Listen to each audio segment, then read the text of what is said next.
Good afternoon sa inyo lahat, sa ating mga manonood. Isang mapagpalang Sabado. Ngayon po ay July 18, 2020, Episode 9 ng ating MediatioN, ang Media and Communication WebTalk Series, powered by the Shanghai Syndicate, pinapangunahan ni Sir Francis Kilantang at ni Sir Dwayne Umali.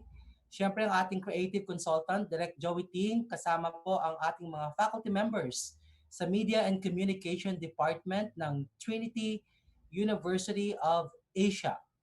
At ngayong hapon, very special po yung ating pag-uusapan sa ating mga manonood, mga high school students, incoming first-year college students, mga transferees natin.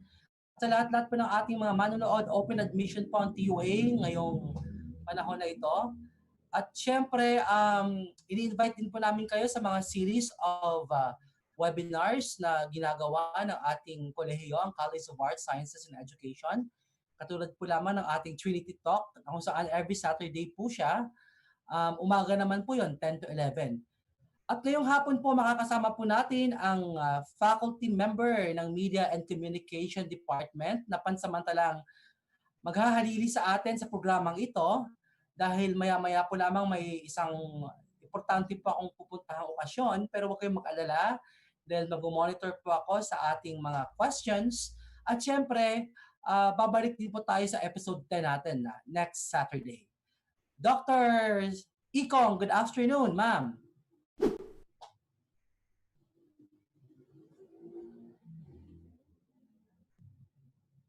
Dr. Ikong, nakamute yata kayo, ma'am. Wala tayong marinig sa inyo. Hello, Dr. Y. Yes, good afternoon. Hello po, good afternoon po sa kanilang lahat. Excited po tayo ngayon dahil isa na naman yung faculty ng Media and Communication ang magbabahagi po rin ng kanyang karanasan sa media napunta ng academe. At of course, meron po siyang special guest on. Abangan po natin yan. Bye. Okay. At syempre, Dr. Iko, papaliwanag na natin sa ating mga manonood na ang mediation po ay hindi po siya webinar.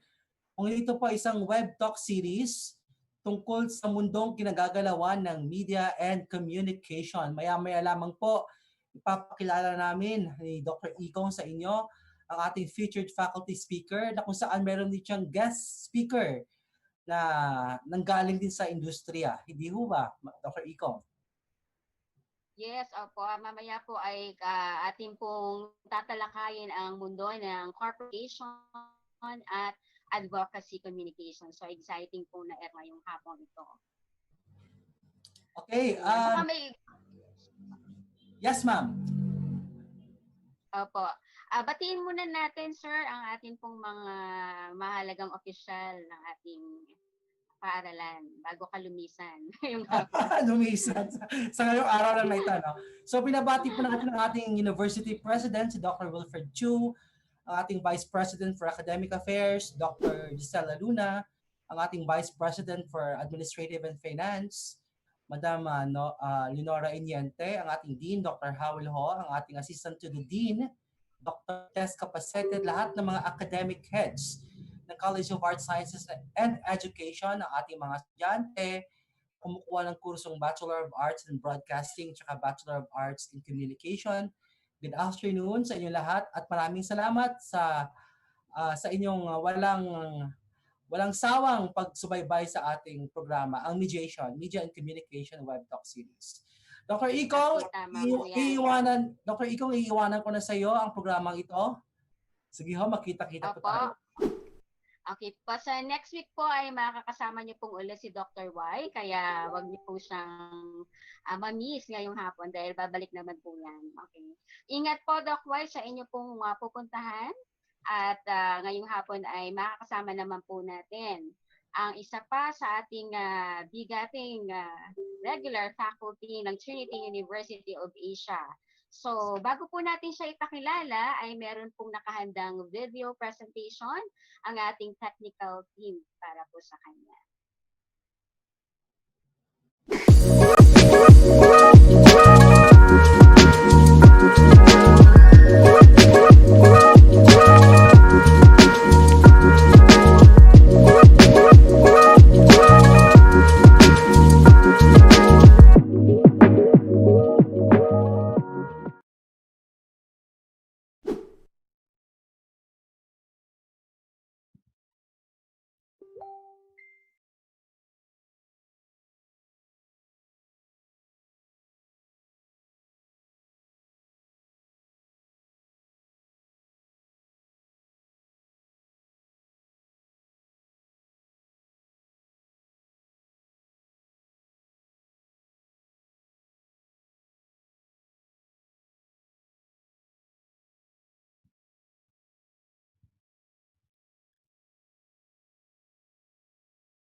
Presentation para po sa ating faculty members. So bago ko po siya ipakilala sa inyo, ay bigyan po natin ng short background kung sino po siya.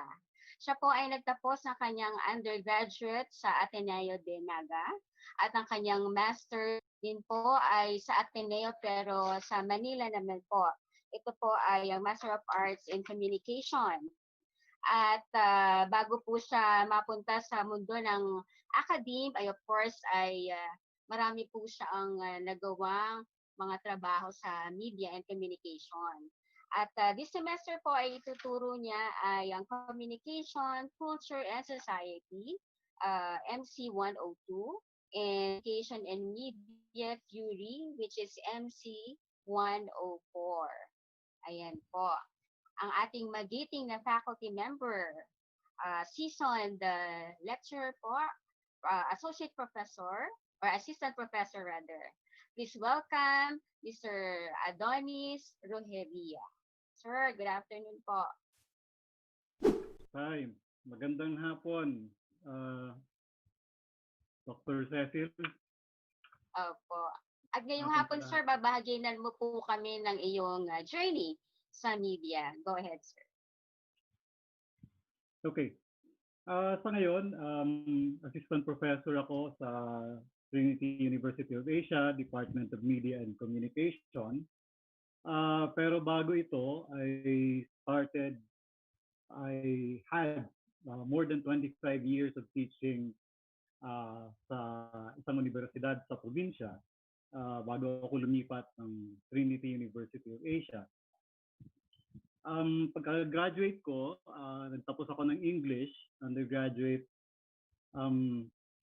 After graduation, nagtrabaho muna ako sa isang formation program ng universidad kung saan din ako nagtapos in coordination with the university's other formation offices, the guidance center, the campus ministry,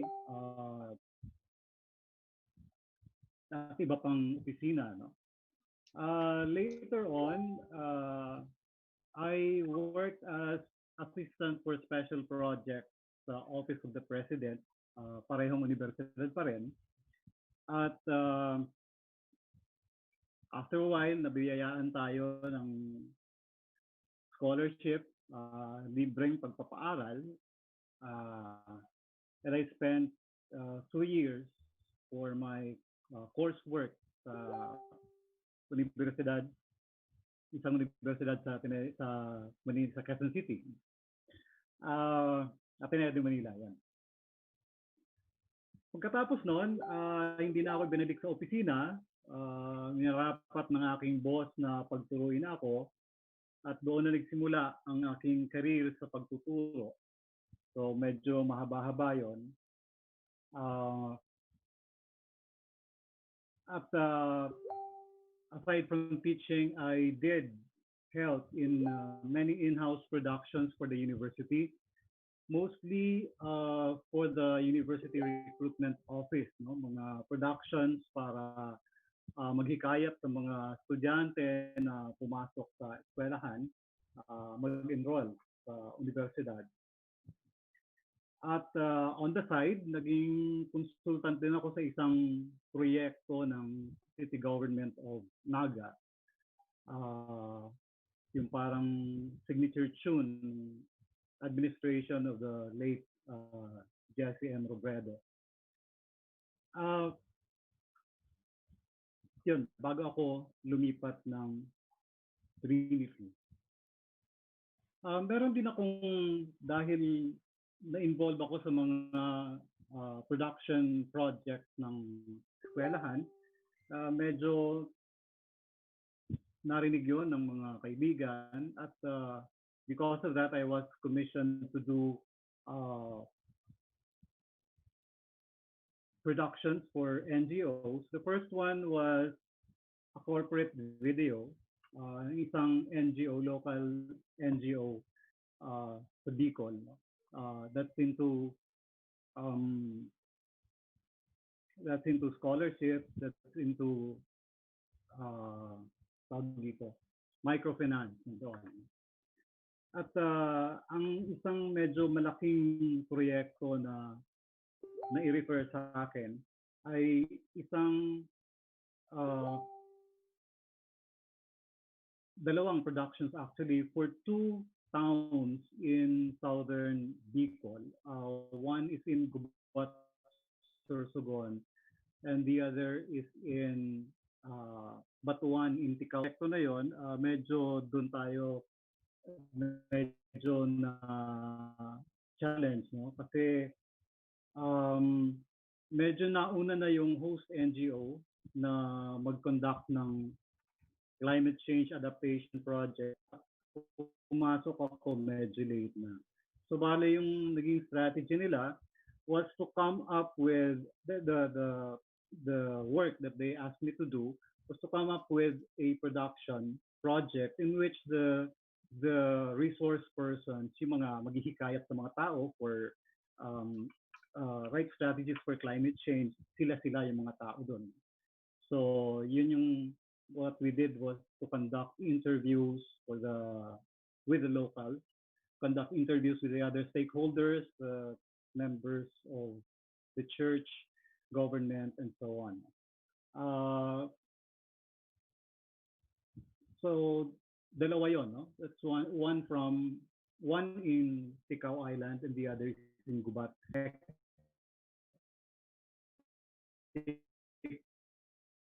Yung the production in Ticao, that was 1 week before the elections, and the NGO wanted us to do it 3 days, 4 days lang, and we had to leave the place 1 week parang days before the election kasi alam naman natin na hotspot yung lugar. In fact, when we went there, the time when we were doing the project, marami ng military yung mga yung nandun. I also worked as communications consultant nung nandyan na ako sa Quezon City.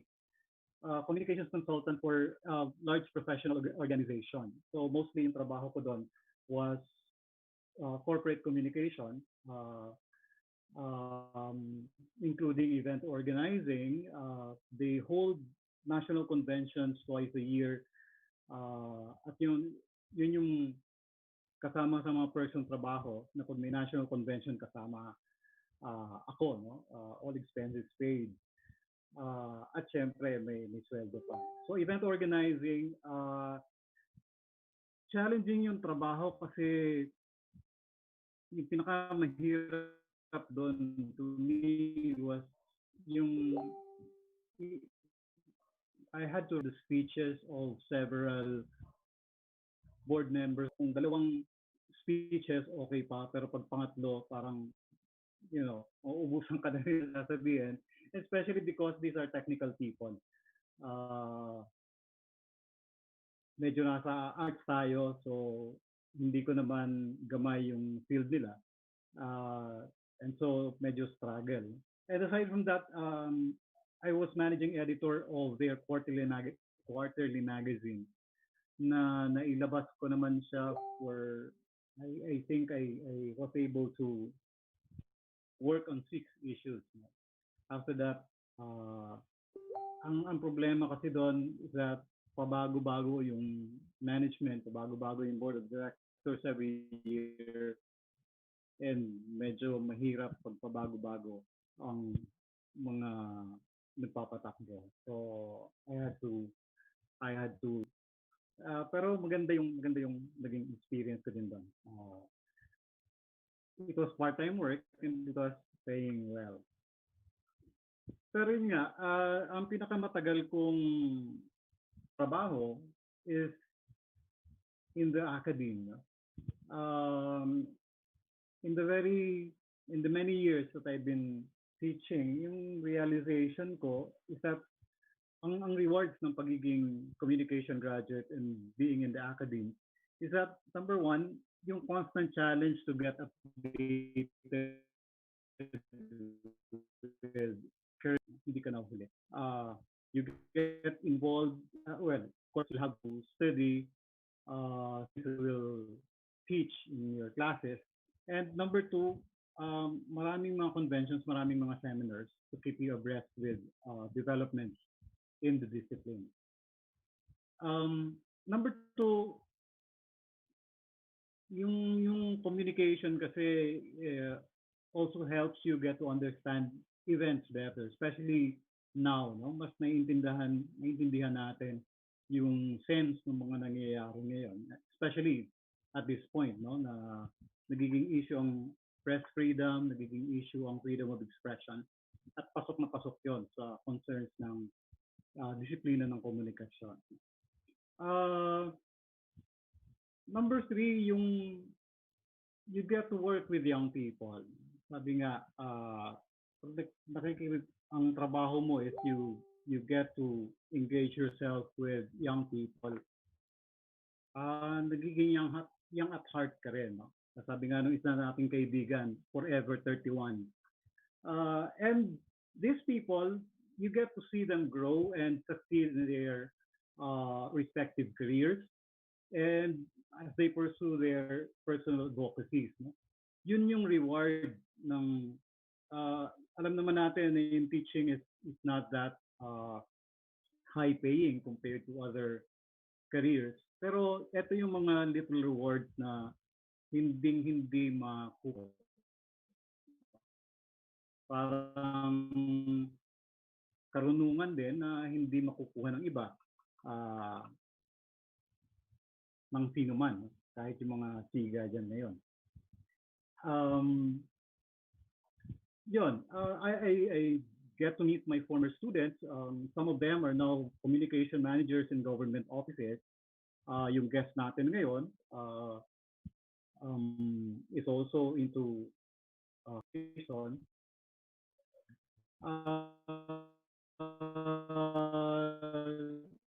At yung pagiging successful na in their chosen careers is like the thing, yung pinakamalaking reward. Ano pa? Sa NGOs, meron din. Yun yung kagandahan ng communication discipline. You get to diversify. Hindi lang isa yung pupuntahan mo, no? Unlike kasi yung naging stereotype ng isang communication graduate, pag tinanong mo, bakit mo gustong maging graduate ng communication? Kasi gusto kong maging broadcaster. Broadcasting is just one of the many options, no? Mamaya pag nag-usap kami ni Marc, mas marami pang mabubuksan na tawag dito, doors for those aspiring to be graduates of communication. Yung advantage of being in the academy is that aside from teaching, you still get to work on the side and practice your technical competency. Pagaya nung sinasabi ko na kahit ako nagtuturo, through referrals, I get to work, yun nga, sinasabi ko dalawang NGOs, I get to work with government, so on. Okay? So yun lang siguro may ibahagi ko, Dr. Cecil. Okay, so napaka makabuluhan ang mga pinagdaanan ni Sir Toots, no, sa kanilang media journey. Okay po.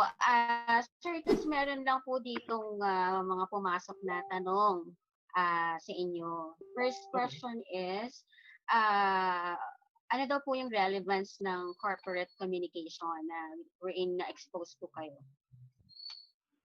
Ano relevance? Yung corporate communication, isa yun sa mga areas, sa mga fields ng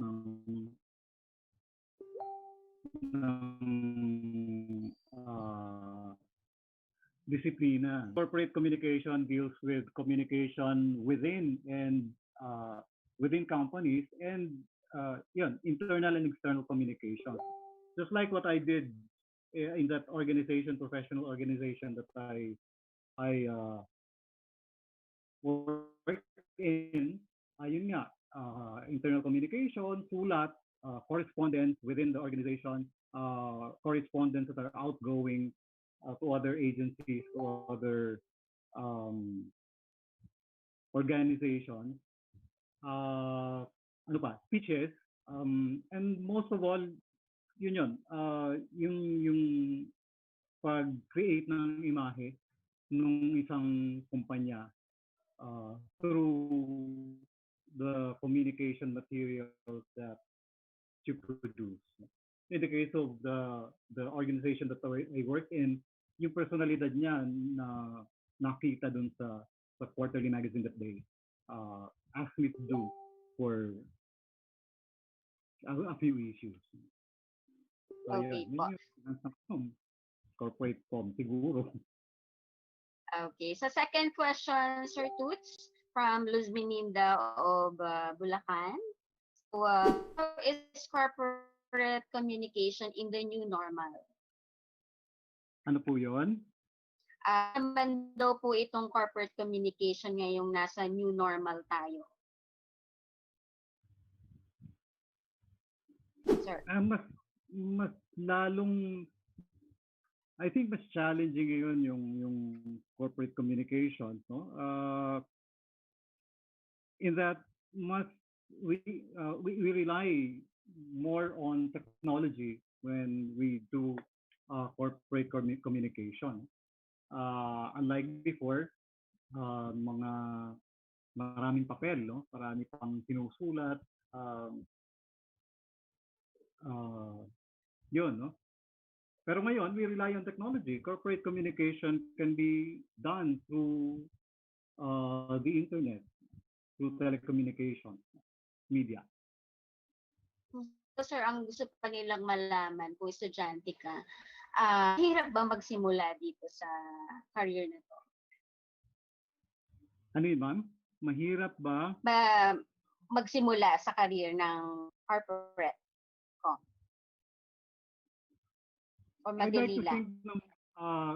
Yung choices naman natin, kung if we put our heart into it, sa trabaho, no? Gusto natin yung trabaho, sa tingin ko madadali yung trabaho. Of course, there are certain obstacles. No? Pag may mga, syempre, baguhan, you will have to learn the ropes. You will have to tawag dito. Mangangapa ka sa una, pero kung if you are equipped with what you have learned in school, kaya importante yung pag-aaral eh.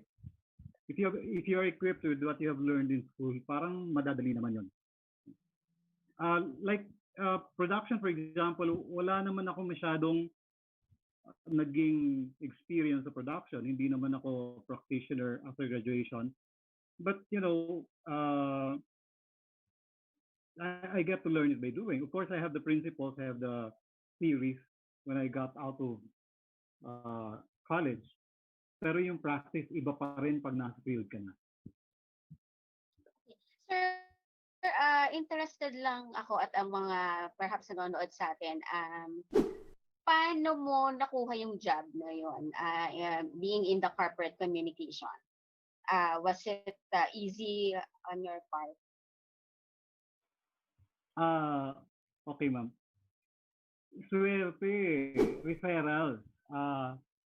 Referrals. May mga kakilala tayo who was working in that organization and alam niya that I'm into communication. So, medyo magkahalong swerte. And of course, hindi naman ako tatagal doon kung hindi naman tayo equipped with the skills, the competence to do the job. So, sir, sinasabi niyo po na yung networking, napaka-importante sa atin. Networking, sir. Yes, yes. Friends, Hanggang kilala ka. At medyo minsan dumarating na lang yun. Yung isang NGO project ng NGO that I did, it was an NGO that was in the school. So, kilala ako sa eskwelahan. The other one was, yun, they are from Manila. At pumunta sila dito, nagtanong-tanong kung sino ang pwedeng gumawa. And it so happened, may connection sa school. So, importante talaga yung networking, knowing people. Of course, dapat din may nakita rin silang gawa mo na, parang portfolio. Ayun. Okay, sir. May question pa po tayo dito from Noel of Valenzuela. Tinatanong naman niya yung about advocacy communication. So, can you please tell us daw po what is advocacy com? Yung advocacy communication naman, that is in the other project that I did.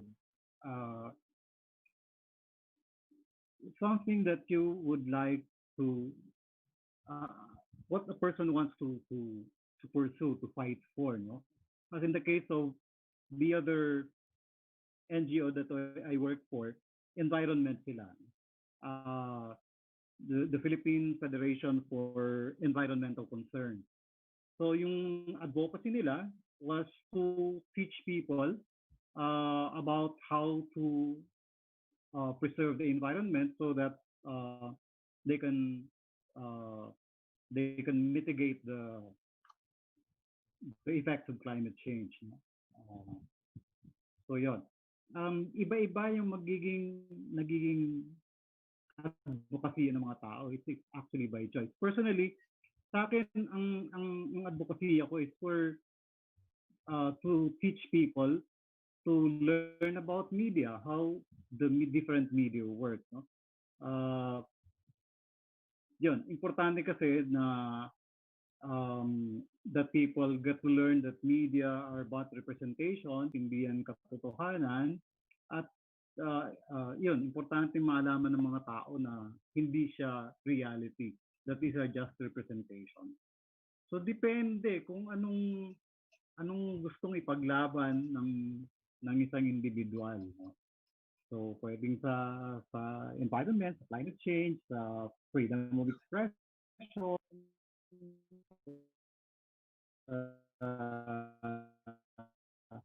media. Okay, ibahagi yun. Sir, question lang, do you have your personal advocacy? And can you please share it with us? I mentioned, no? Sa yung media literacy,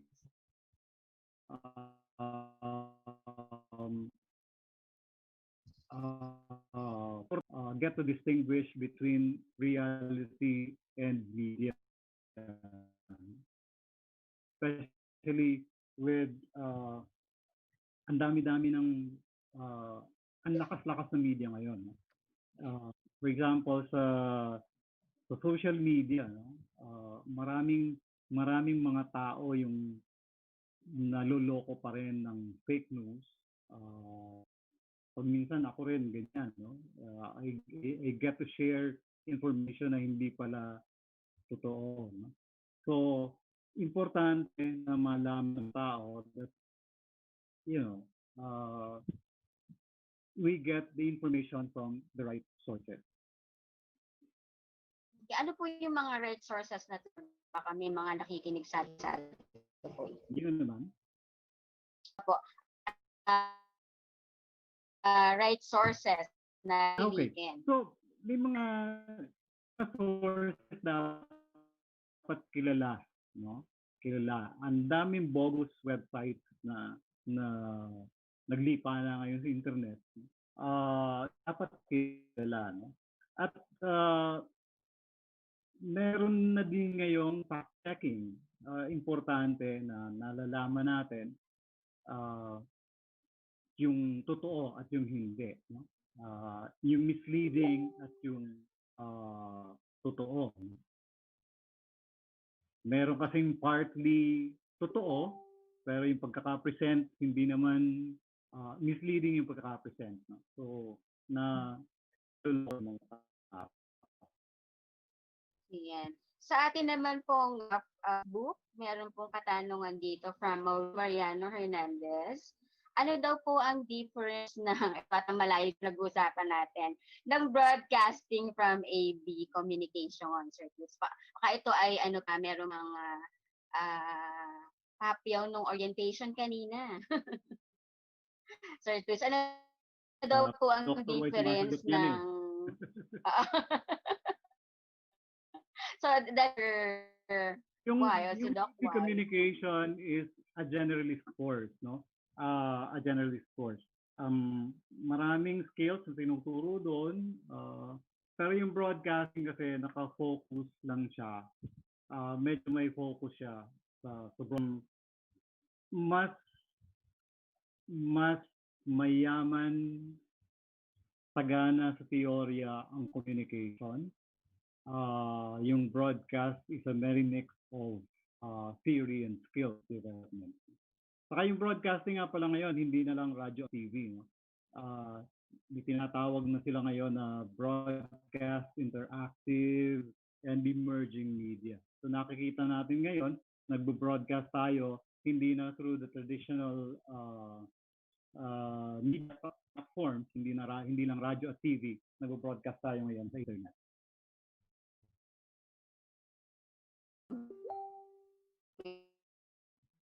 Webcasting na nga tayo na tinatawag. Si Buds Bizuela. Okay, hello sir. How is corporate communication different from organizational communication? Parang tanong ko yun sa Buds sa quiz, Organizational communication sa corporate communication. Yung sinasabi ko nga kanina is yung corporate communication, communication within the organization, communication within the company, may sa akin mas may halo siya na image building ng kumpanya, halong image building ng kumpanya. Organizational communication is communication within the organization. May leaning siya towards management, paano ba nag-uusap-usap yung tao sa organisasyon, paano ba yung decision making, paano ba yung teamwork. Basically, organizational communication is communication that will lead the organization to fulfill its goal, its organizational goal. Okay, so nandiyan yung teamwork, nandiyan yung human relations, nandiyan yung decision making, nandiyan yung conflict resolution, and so on and so forth. Ayan, isa po from YouTube from Reina Avila. How does the new normal affect the career opportunities of communication and broadcasting graduates? New normal, hindi lang po ang communication ang apektado niyan. Lahat tayo, no? Lahat tayo apektado niyan. But yung careers in communication, paano ba naapektuhan ng new normal? Yung broadcasting ngayon, yung reporting, kung nakinig kayo doon sa TRINITY talk kaninang umaga, yung sinabi ng guest kanina na ibang-iba ngayon kasi dati may cameraman, ngayon sariling pick up, no? Sulat, camera, gather ng materials, ginagawa ng isang reporter, no? Unlike before, may ang daming tao na involved sa production. Pero kung new normal, may yun, yung mga interviews, hindi ka na pwede masyadong lumapit sa interview. Interviews are done through communication technologies like Zoom, like Google Meet. Dati, ang ginagawa is pupuntahan mo yung resource person o yung i-interviewin mo at you conduct the interview on site. Ngayon, kung nanonood ka sa mga programa sa TV, usually interviews are done through telecommunications. Ayan. So, kay ano naman ba, from Facebook, kay Marie Carr. Ang ganda ng spelling niya, Marie and then Carr. Okay. Sir, nabanggit niyo daw po na importante ang networking. Bilang seasoned professor sa larangan ng media, mas naniniwala daw po ba kayo na it's not what you know, but whom do you know? Mas naniniwala daw po ba kayo doon? It's not whom you know, it's not what you know, but whom you know. Yes. Hindi ko alam, pero sa kaso ko, I think I knew people, but I delivered, no? Naibigay ko naman yung kailangan nilang competency, nabigyan ko naman ng justice yung mga pinapagawa nilang trabaho. Ang sinasabi lang dito is that may advantage pa rin if you have, if people know you as a specialist in a certain craft, no?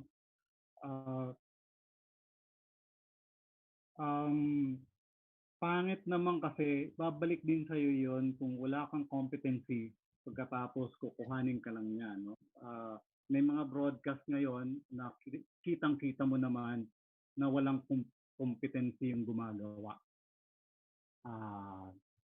Ayoko na mag-elaborate. Basta manood na lang kayo ng programa. Okay. Oo nga naman. Pagka halimbawa, ni-refer ka tapos wala ka namang alam, mapapahiya ka naman. So, kailangan you are ready no, by the time na somebody recommends you. Sometimes kasi, diba, Sir Toots, no? Luck is there eh. Kapag luck ka na nandun na, so dapat you have to be ready. Sir Toots, isa pang katanungan from our Facebook page, from Ana San Pedro. Doon po, Sir Toots, may katanungan lang po sa bagong batas na naipanukal. Nako, ito po ay anti-terror bill. Dapat po bang mag-alala o matakot ang mga gustong maging bahagi ng ganitong industriya at kurso? Yun ang sinasabi ng mga kaibigan natin na nasa media, no? Na may chilling effect itong batas na ito, no? Alam naman natin na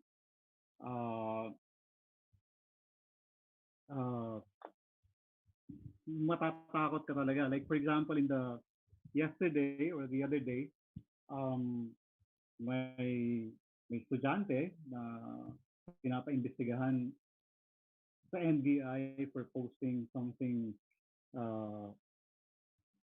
sabi nila insulting about Senator Bongo. So may chilling effect talaga ito. Siyempre, matatakot. Ito na nga eh. That's why people are opposing the anti-terror bill because hindi na mag-aatubili na yung mga tao. They will hesitate to report what is needed to be reported. No? Magkakaroon na ng tinatawag na self-censorship. No? So yun, yung magiging epekto ng batas na ito. May chilling effect. Mag-iisip muna yung magbabalita bago ibalita yung dapat ibalita. Mag-iingat yung mga tao.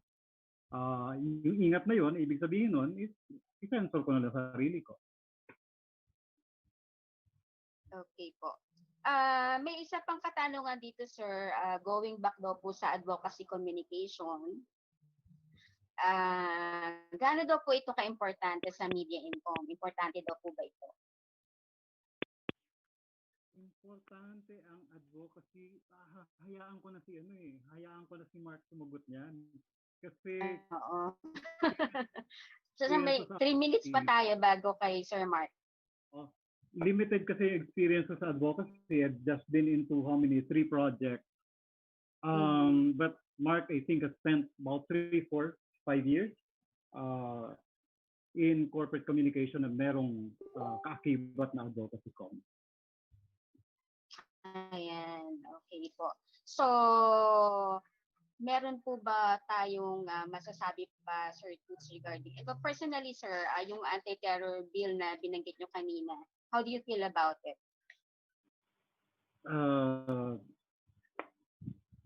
Kontra tayo dyan. Personally, I'm opposed to the anti-terror bill. No? Kasi ito personal to kasi na-experience ko na to in the past.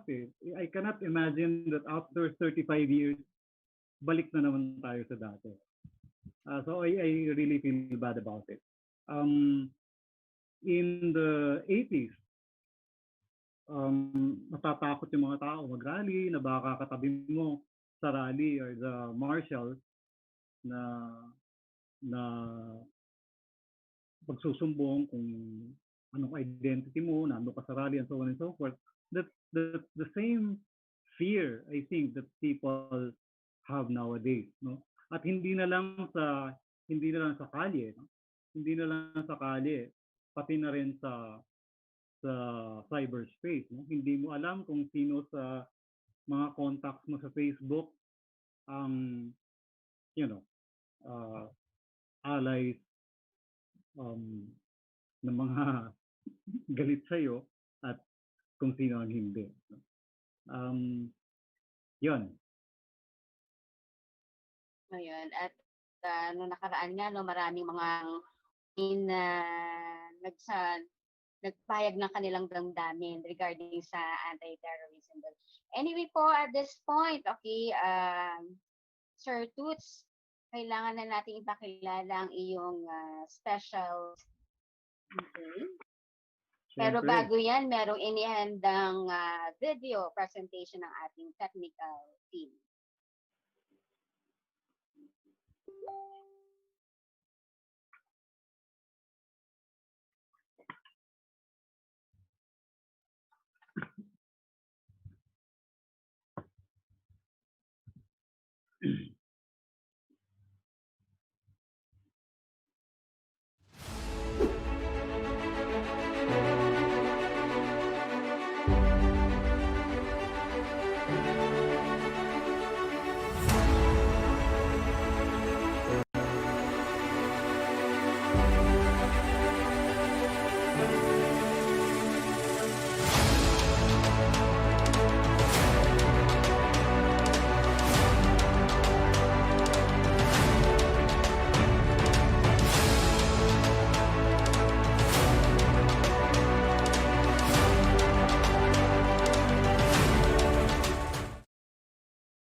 Okay, so Sir Toots, okay, binibigyan po kita ng pagkakataon na ipakilala ang iyong very special guest this afternoon. Go ahead, Sir Toots.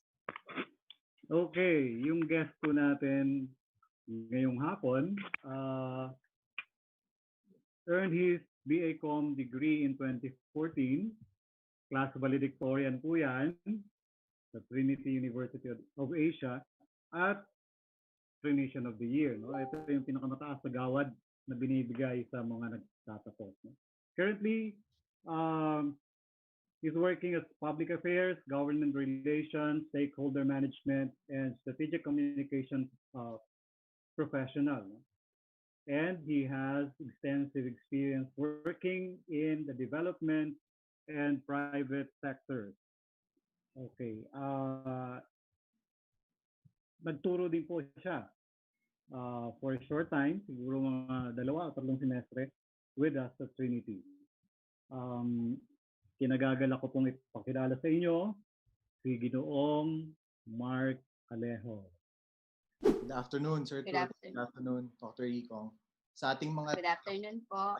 pakinig this afternoon, magandang hapon sa ating lahat. I hope you're having a good time listening to this particular webcast of Trinity University Media and Communication faculty. So yes, Okay, well, yeah. welcome back po pala ito, Sir Mark. Yes. It is both my honor and privilege to to participate in this particular undertaking, and seeing of course my former mentors and professors, no, lalo na si Sir Toots. Ayan, sige po. Ayan. Kanina ay nabitin kami sa, go ahead. Di ba, Sir Toots, kanina nabitin ka importansya ng advocacy kasi sinabi mo na mas malawak ang experience ni Mark or ni Sir Mark. Okay, so Sir Mark, bahaginan mo kami, gaano nga ba ka-importante ang advocacy communication? Well, when we speak of advocacy communications, again, there are may mga layers ito, una, what motivates the communication, no? Kasi pag sinabi nating advocacy, it seeks to change or to effect change at a societal level in terms of political, economic, and cultural participation of people. And if you're an advocacy communications specialist or professional in that regard, you are may tinatampok ka, no? Isa itong pagtampok ng isang issue o suliraning panglipunan na gusto natin tayo ay makalikom ng suporta mula sa publiko so that we can demand change from the decision makers and of course the actors in our surroundings. So that's advocacy communications, no?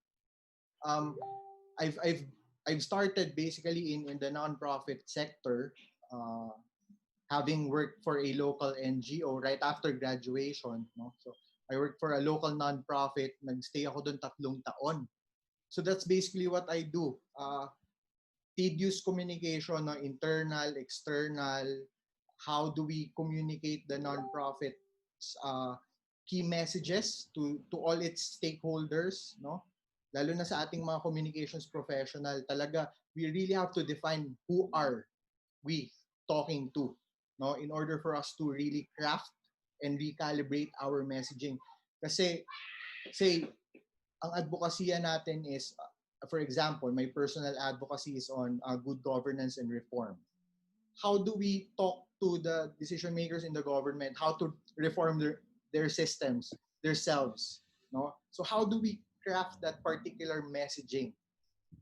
Iba yung ating pagkausap sa isang komunidad at iba ang ating pakikipag-usap sa mga legislators, iba ang ating pakipag-usap sa mga executive, local chief executive, say sa mayors, iba ang ating pakikipag-usap sa mga kasamahan natin sa akademya, iba ang pakikipag-usap natin sa taong bayan, no?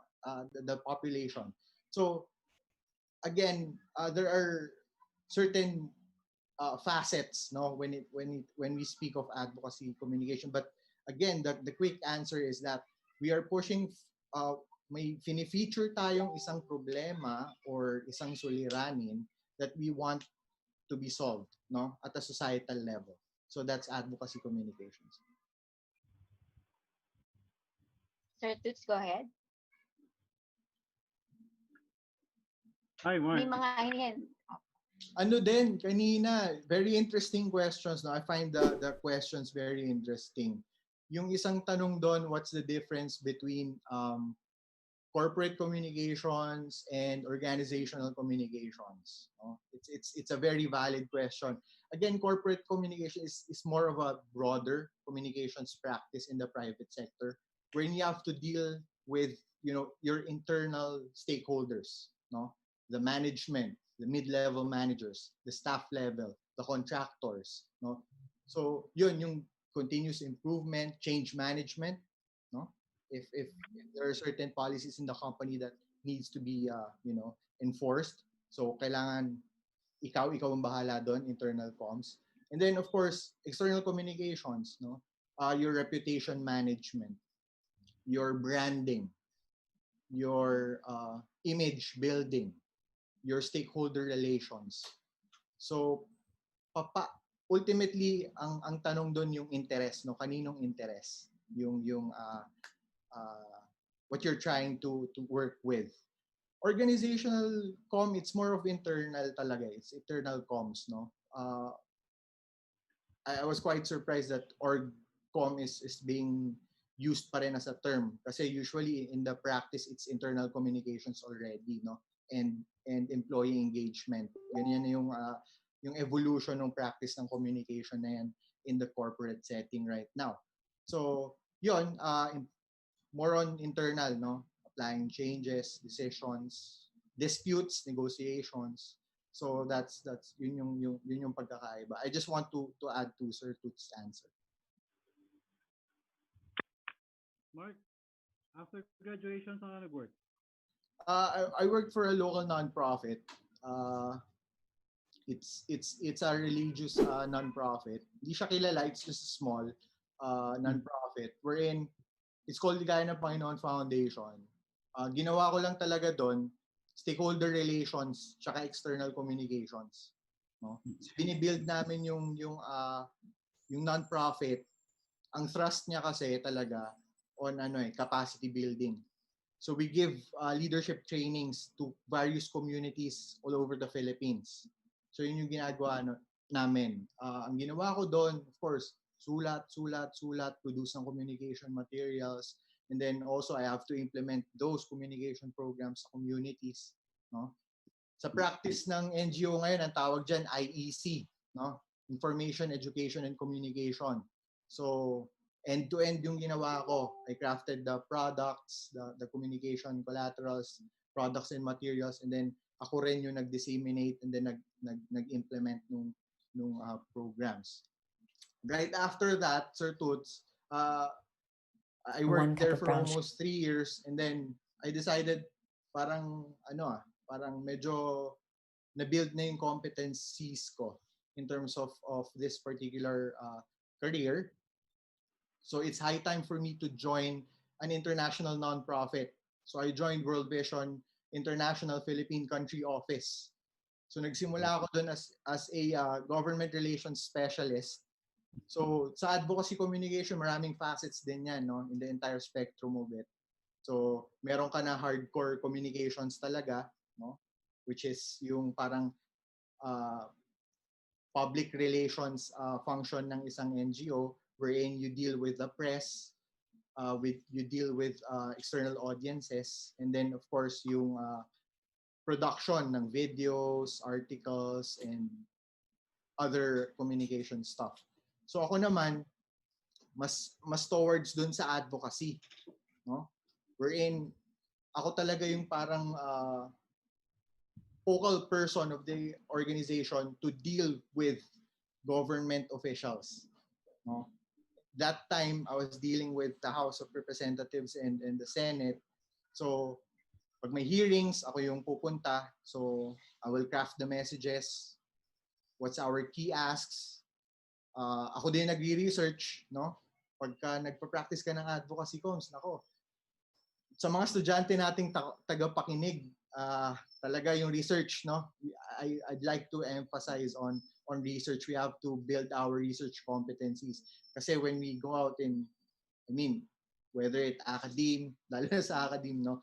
We go to academe, we go to the non-profit, we go to the private sector. Talaga, it needs research. So going back to that story, so ako din, no? Communications person na ako. Ako pa yung gumagawa ng legal and political analysis and research, no, on certain policies that we want to push forward, certain policies that we want to block, of course, definitely, yung mga polisiyang nakakaapekto sa ating lipunan. at sa mga kabataan, because again, World Vision is a child-focused organization. So that's what I did for a couple of years. Then right after, I assumed another role, no? Pinromote ako. Promote nila ako. I was heading the unit already. I was chief of advocacy. So medyo lumawak yung stakeholder universe ko. I was implementing advocacy campaigns at the grassroots, no, sa mga lokalidad. It's kasi ang scope of operations namin buong Pilipinas. So I was overseeing those. Ang focus ng aming advocacy communications that time, transparency and how local governments respond to the need of the people. Kasi yung governance is two-way eh. Hindi lang sila namamahala, kailangan namamahala yung taong bayan kasama nila, no? So the term for that is social accountability.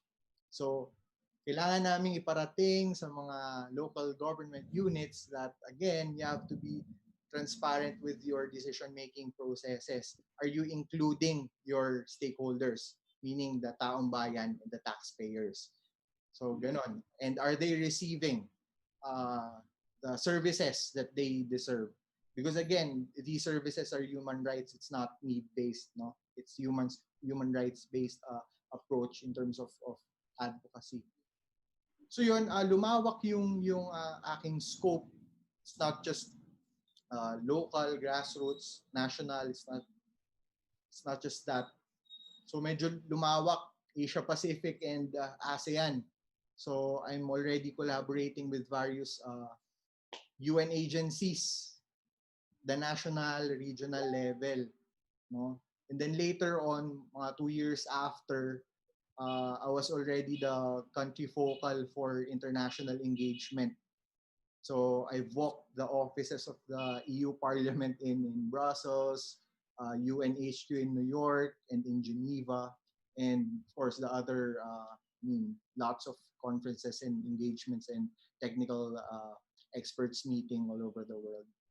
So yun, that's basically my stint with the nonprofit. And then right after, I joined a Korean multinational automotive firm. So ang ginawa ko naman dyan, so tumawid ako from advocacy Years communication. ka, Mark, sa World Vision? Sorry, Sir Toots? Ilang years ka sa World Vision? Almost 5. 5 years. And And then this Korean company? And then, yeah, if you know Hyundai, yeah, that's where I work, Hyundai Philippines. So from advocacy communications, I transitioned, no? Ang tinatawag nga, tawid bakod na daw. So I tumawid ako ng bakod. I joined the private sector. I worked for that particular firm. So same functions. I was the chief of public policy and government relations for them, and my public affairs component, because again I was implementing some public relations campaign with regards to reputational management of the company. But basically yon, ako yung spokesperson pag may hearing, pag may technical experts meeting sa various agencies, the likes of Board of Investments, no? Kasi international trade ito eh. And of course with the legislative houses, both the House of Representatives and Senate. And ito, yung networking din, no?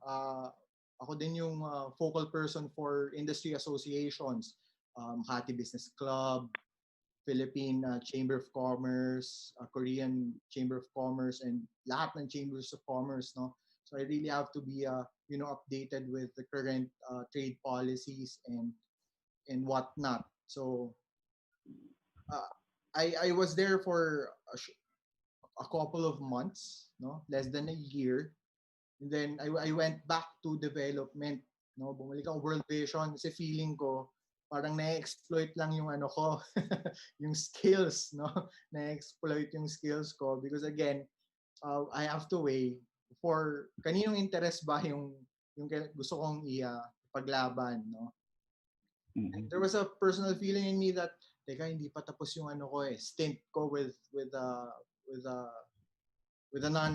NGO work, no, with the development work. So bumalik ako for a year sa vision, assuming the previous post that I left, then doon medyo ano na, um, talagang global levels na yung work, no? Kasi yung mga staff ko adept na din sila, na-build na yung competencies through the year, so I don't have to worry about local advocacy communications work, national, so more on global, no? Uh, sa advocacy communications, key din yung ano, I don't know if you've heard of the term knowledge management. Kasi ang dami ng, ang daming practices, communities of practice when it comes to communications and external relations. So how do we utilize these knowledge products? Ano ba yung mga learnings, no, when we employ these programs? And then how do we utilize those knowledge products so that we can share it externally, internally in our organization, and probably with some other agencies and focused uh, like-minded groups. So there. So after a year, tumawid na naman ako. No, right now I'm working for a Philippine conglomerate, and basically yun yung ginagawa ko. That's what I do. Parang ginagawa ko ngayon, marami, no? PR, government relations work, reputational management, and then stakeholder relations. Yung isang continuum na yun, no? I'm not part of the CSR of the company, but I provide support, no? Technical support in terms of government relations to the many business units.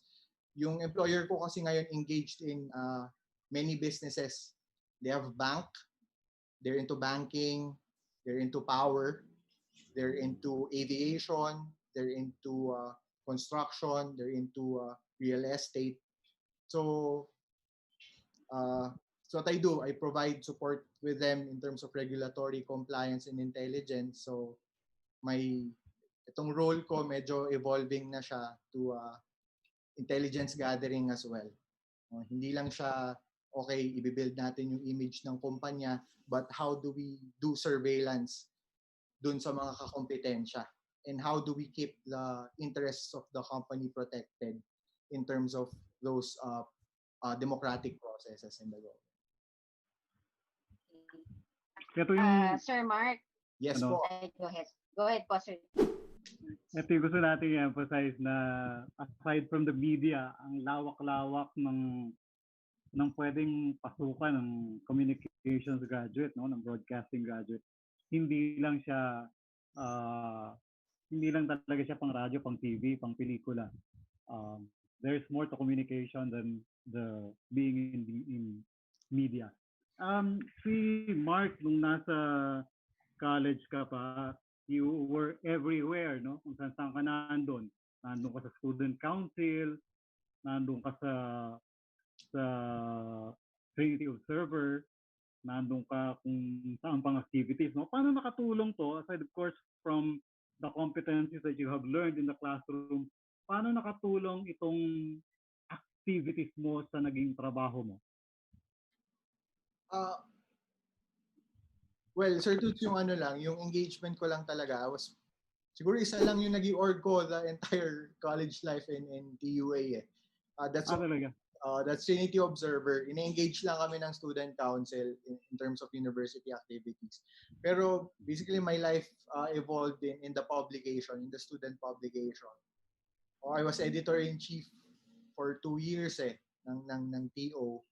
Yung tulong talaga niya, build yung hard skills mo eh.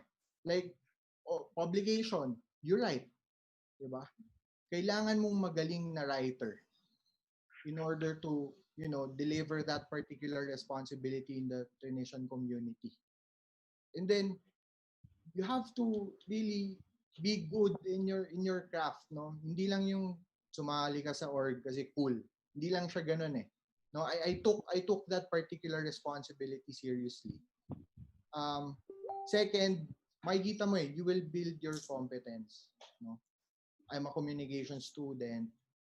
Therefore, I have to build my skills in terms of writing, journalistic, writing, or whatever form, technical writing. So I have to be good at it. That's why sabi ko sa sarili ko, sige, I will join because this is what I will gain from it.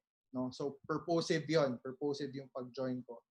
And then later on, I find myself, okay, yung sa Trinity Observer, may mga iba rin palang gumagawa nito in different schools. So I got to meet them, no? And then, of course, sharing of practices, how do you do things, ganun eh.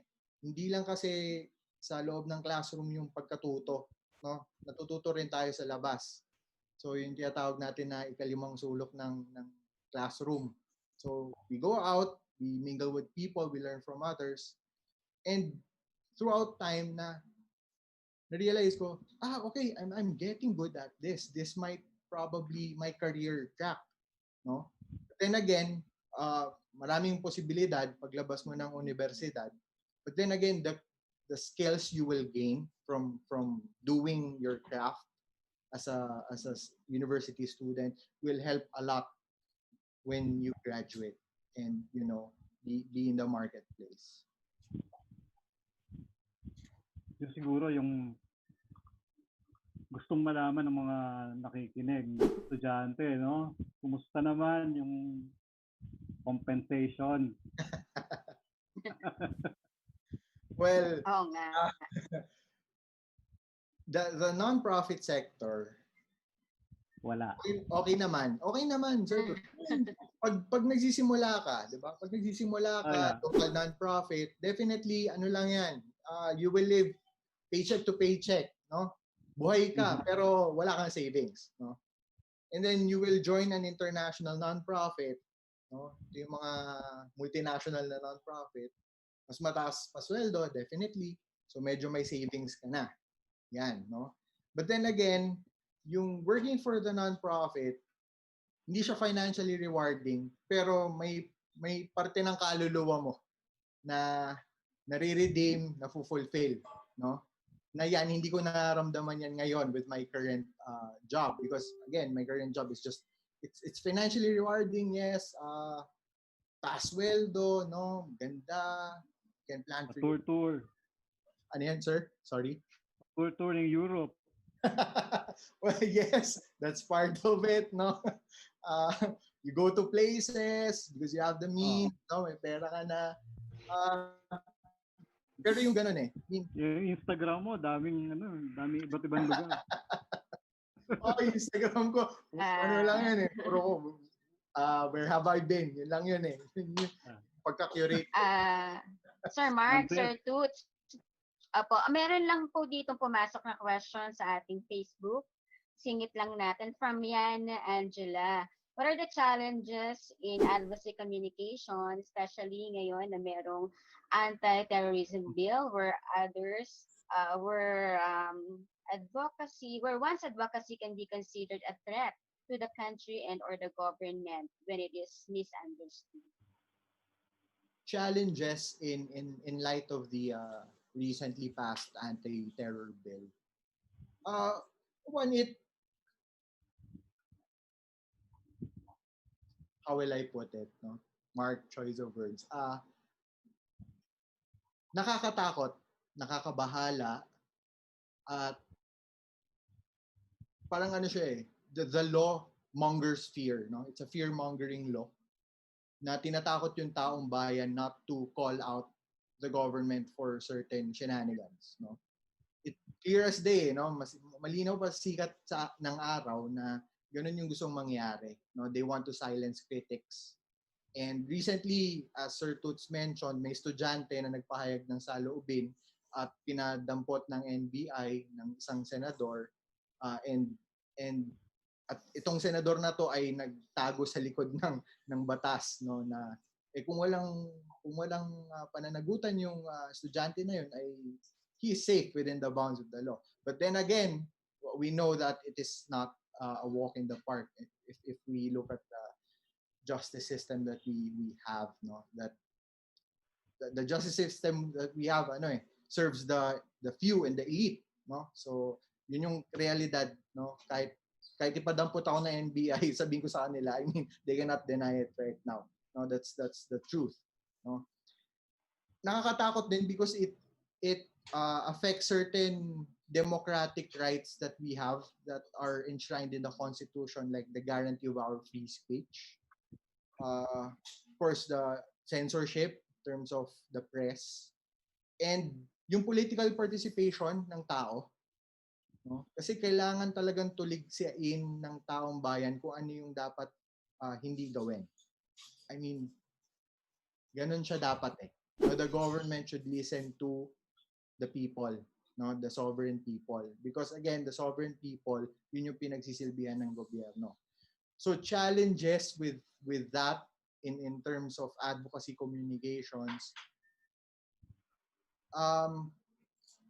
may implications sa organization as well, no?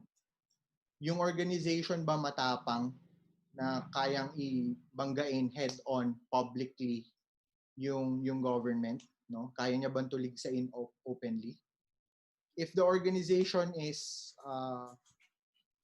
hindi naman takot but on the safe side, definitely ang pagka-craft ng mga communications diyan toned down, no? As a matter of fact, mga ganyan yung tono or slant ng kanilang mga communication and key messages. So that's how it's being affected right now, no? And I have received a lot of messages, no? Nagme-message sa akin yung mga kaibigan ko saying that, yung mga Facebook posts mo medyo matatapang ah. Sabi ko, ano bang hindi totoo doon sa sinasabi ko, no? Again, huwag tayong matakot. It's just a law, no? Because again, the Constitution is higher than that law. So again, huwag tayong matakot magpahayag. Basta factual ah. I mean factual.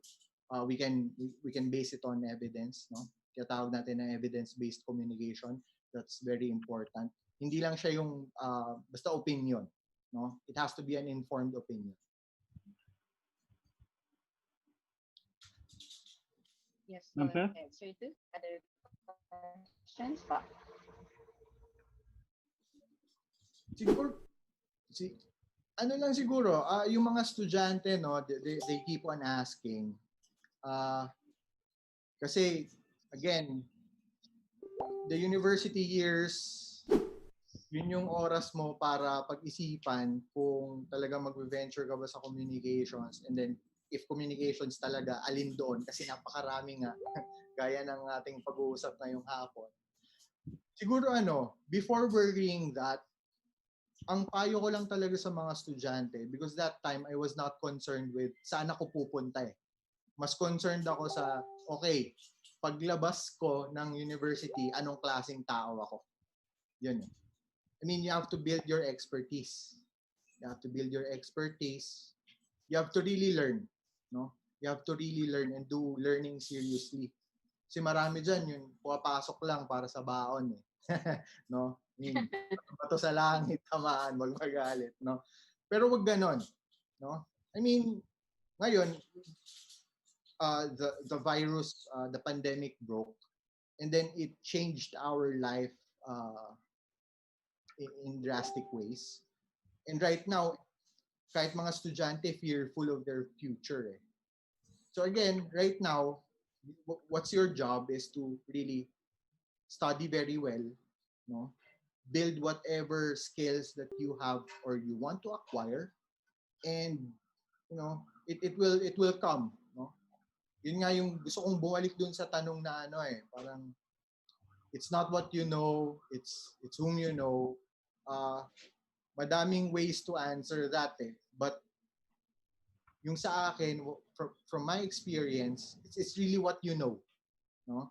Yung mga bigate na pangalan, they will go to you eh. They will go to you. Particular instance, I was in World Vision that time, and then Hyundai Philippines called me. So, yun, may headhunt ka because nakikita nila your skills, competence. So ganon, it will come, no? Kasi mahirap dumepende dun sa mga whom you know eh. Mahirap eh, because again, no? We can only look after our own selves at the end of the day. So, yun, be skillful, be wise, study very well. Yun ang payo ko talaga. Okay, take it from Mark, no? Kita niyo naman saan siya dinala ng pag-aaral niya sa communication. Usually, pag yung sinabi ni Mark kanina na sulat ang ginagawa niya, karamihan, naalala ko lang ng estudyante in the classroom, they are asked to do a writing task, no? Ayaw nilang gawin. Pero if you go out sa field, no? After graduation, yun talaga ang gawa ng communication. Hindi lang siya puro TV, hindi lang siya puro radyo, salita, and all. I think much of the work is into writing. No? Kahit nga sa media, no? It's not enough that you're good in speaking. Mas importante yung content. Mas importante marunong ka magsulat. Ano na masasabihin mo kung wala ka namang content, di ba? So, Ma'am Tess? Totoo yan, no, Sir Toots. Kumbaga, nandyan ka, puro muk. Pero pagka bumuka yung bibig mo, wala naman. Okay. So, natataon si Sir Marc Alejo para sa kanyang last words po sa ating mga nakikinig, mga senior high and college po natin. Sir Marc. Yes po. Again, I'd like to emphasize, so ko lang stress. I cannot stress it even more that really, right now, your calling is to study. And you have to study well. No? Yon. Pangalawa, be serious about it. No? And really maximize the resources around you. No? So if ikaw enrolled sa TUA, then you're taking up ABCom or broadcasting, alam mo yun, you really talk with your professors, no? You parang i-draw out new insights nila, no? Be curious about how they think on certain things, lalo na sa mga lessons ninyo. Kasi ganun yung may enrich yung sarili ninyo. Kasi again, the faculty is very rich, no? It's a rich knowledge resource for you that you can really tap. So you build your relationship with your professors, no? They can serve as your mentors. I mean, even after you graduate, no? I can name some, no? Until now, kausap ko pa rin. So, yun. And then, third, be not fearful, no? Face future with hope. And yun, strive very well in life. We can all make it. Okay, so thank you very much. Meron pa palang question. Okay. One last question. Sir Toots, go ahead. Kailan ka mabalik sa pagtuturo? I'm contemplating about it, Sir Toots, no? Right now, because again, medyo nag-shift na yung ating means, no? From the traditional classroom type that meron nga akong production corner dito sa bahay, no, na may full setup ako and everything. So I'm discerning right now if there are opportunities, no? Hindi natin alam. Tingnan natin, sir. I'm very much willing to have you back. So yun, salamat po sa inyo sa pagpapaunlak this afternoon. I enjoyed our discussion and it's really my honor to share whatever I have to our audience.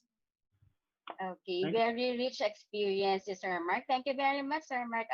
At this point, si Professor Rugeria naman, Sir Toots, last words po of inspiration for our students. I'd go with yung advice ni Marc, no, na hindi magsisimula yung learning after graduation, no? The tasks that the teachers give in the classroom is a preparation for your success in your career. Pag hindi nyo sineryoso yung ginagawa sa classroom, most likely, ganun din yung mangyayari when you are into your practice already. So, yun. Kayo ang magde-determine whether you will succeed in your field or not. Yun lang. Very, very well said, Sir Toots and Sir Marc. Okay, so we're glad to have you. Okay. Ang dami nating natutunan ngayong hapon na ito sa ating pong special guest and of course our featured speaker, Sir Rugeria. So makakasama niyo po kapag po kayo ay nag-enroll sa Trinity University of Asia. Nakakatuwa lang ang ating featured special guest natin ngayon ay dati po palang estudyante ni Sir Toots at kita nyo naman, no? A graduate from Trinity University of Asia was able to accomplish a big step talaga sa kanyang career at may naipamalas na galing. Okay, hindi lamang sa pagsasalita, tigit sa lahat, natutunan natin sa kanila na napaka-importante na magaling kang magsulat. Kasi importante na meron kang content. At sabi nga nila, maganda rin na, yes, may network ka, pero it's what you know pa rin ang pinaka-importante sa buhay natin. Kasi once mabigyan ka ng recommendation at ipinapagawa ka na ng isang bagay at hindi mo naman pala ito magawa, ay paano na yun, di ba? Okay. So, maraming salamat po sa ating featured speaker at ang ating special guest this afternoon na nag-tour na no, worldwide. Ayan. Pero ngayon, limit ang tour natin ngayon dahil sa pandemya. So, ang tour natin ngayon ay virtual tour. Ayan. So, lahat po naman ng yan ay may paraan po sa online, sa emerging media na atin pong nararanasan ngayon. At sana po ay marami po kayong natutunan sa hapon na ito. Recap lang po tayo sa mga natin. So, napag-usapan po natin corporate communication, kung saan po ang mundo ni Sir Toots ay po siya mag-enter ng pagtuturo sa media and communication. At of course, nag-usapan din po natin ang advocacy communication. Nalaman po natin na ang personal advocacy ay ang media literacy. Ako rin, yan din ang gusto kong maging advocacy at marami pa pong iba. Siyempre sa women, empowerment, diba? Dahil po tayo ay sa babae naman ang mga rights ng women, no? Sa iba't iba pong mga kaparaanan na mapapakita natin na maalagaan natin ang ating women. And of course, the child rights, diba? I handled also advocacy communication, by the way, in one semester sa TUWA. At nakakatuwa naman na yung ating mga estudyante, kahit mga estudyante pa lang sila, ay may mga advocacy din po sila na isinusulong. At hindi lang po yan sa Trinity, sa iba't iba pa rin pong mga schools na ating pong napagturuan. Meron po tayong isang estudyante dyan ay kahit bata pa lang siya ay ina-advocate niya po ang women empowerment. Ayan, at ang sabi nga niya, ang mga kababaihan daw po ay dapat sutahan, no? Natin sa kung ano man po ang naisin nilang gawin. Pero naman equally, dapat equal right lang po tayo, equal rights, dapat din po ay, meron din naman tayong tinatawag na men empowerment, di ba? So, dapat po ay equal rights. At syempre, meron pa rin po tayong LGBT. Ayan. Okay, so, sana po ay marami po kayong natutunan po sa hapon na ito. At salamat po sa lahat ng participate, okay? Ang aming po mga estudyante sa Media and Com ay mga nagsipagtanong po sila about the difference between corporate communication and organizational communication. Po sa mga nagnanais mag-aral ng broadcasting at communication, yan, matututunan niyo po yan. At si Sir Marc kanina, binanggit niya po yung knowledge management. Isa rin po yan sa atin pong subject na makukuha niyo po sa higher level po ng pag-aaral niyo sa Media and Com.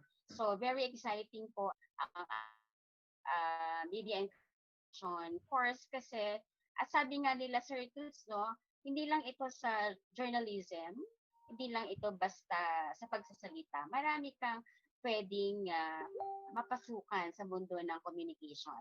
Kailangan lang nag-aaral. Ikaw ay nasa eskwelahan. Okay, hindi lang nabanggit ni Sir Marc na hindi lang daw po baon lang. Kailangan, okay, so when you go to school, kahit online yan, lalo na ngayon online, no, baka hindi ka ma-monitor ni professor. Pero dito sa Trinity, i-make sure namin na mamamonitor po namin kayo at alalayan namin kayo. Meron po kami tinatawag na flexible learning option. Okay, meron po tayong dual learning cloud wherein meron po tayong synchronous na pag-aaral o kaya po ay asynchronous. Asynchronous kapag medyo nagkaroon ka ng problema sa internet connection mo, so naming asikasuhin or i-assist doon. Meron din po tayong modular. Ayan. Actually, busy-busy ang mga faculty members ngayon po sa paggawa ng modules para sa inyo. So August 24 na po ang ating pasukan. So by the time na dumating na po ang opening ng classes, ready na po ang lahat ng ating faculty members sa pagtuturo po sa inyo. And we're very excited to meet you sa school year 2020-2021. Ayan, sana naman po ay mabalik na itong normal nating pamumuhay kasi tayo daw po ay nasa new normal. Ano ba yung tinatawag na new normal? Ang new normal ay paglabas mo ng bahay, dapat ay naka-face mask ka. Kailangan i-observe mo ang social or physical distancing na tinatawag. Of course, para po makaiwas po tayo. Kasi hindi po palaki po ang number po ng naapektuhan ng 19 virus na ito at hindi po ito biro. At nakakatuwa naman na mayroon na nagde-develop na mga vaccines po. Tayo na basa natin sa Russia, meron na rin. Okay? So, actually, nag-uumpisa na rin po yung testing at sana po ay makarating po ito sa ating bansa at maka-benefit din po tayo sa vaccine na ito. Ayan. So, we have barely 1 minute to go. Ayan po. Sa ngalan po ni Dr. Y, okay po, na busy-busy ngayon sa labas po na nakikipag-cooperate. Nakikipag-cooperate ba yung tawag? Nakikipagkaisa po ang ating program head sa usapin po ng ABS-CBN. This rally doon. Okay. Siyempre, isa po sa communication aspect o isa po sa mga atin pong aspeto ay sumali din sa mga na usapan ng ating government o ang ating society, di ba? Kumbaga, hindi lang tayo nandito, meron din po tayong pakialam. Okay, meron po tayong freedom of speech.